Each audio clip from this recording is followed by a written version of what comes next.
Suddenly, one of these gypsies in trembling opal seizes a cocktail out of the air, dumps it down for courage, and moving her hands like Frisco, dances out alone on the canvas platform.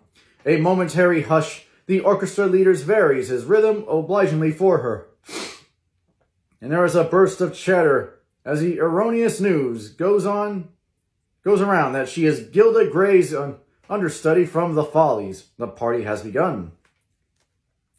I believe that on the first night I went to Gatsby's house was one of the few guests who had actually been invited. People were not invited. They went there. They got into the automobiles which bore out them to Long Island, and somehow they ended up at Gatsby's door. Once they were introduced by somebody who knew Gatsby, and after that they conducted themselves accordingly to the rules of behavior associated with an amusement park.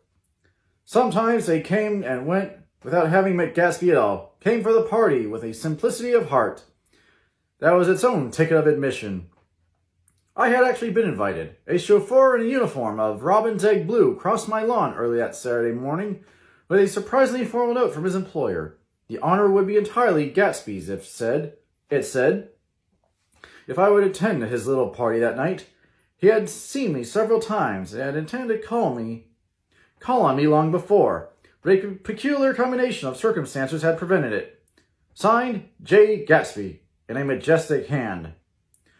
Dressed a bit in white flannels, I went over to his lawn a little after 7 and wandered around rather ill at ease among swirls and eddies of people I didn't know.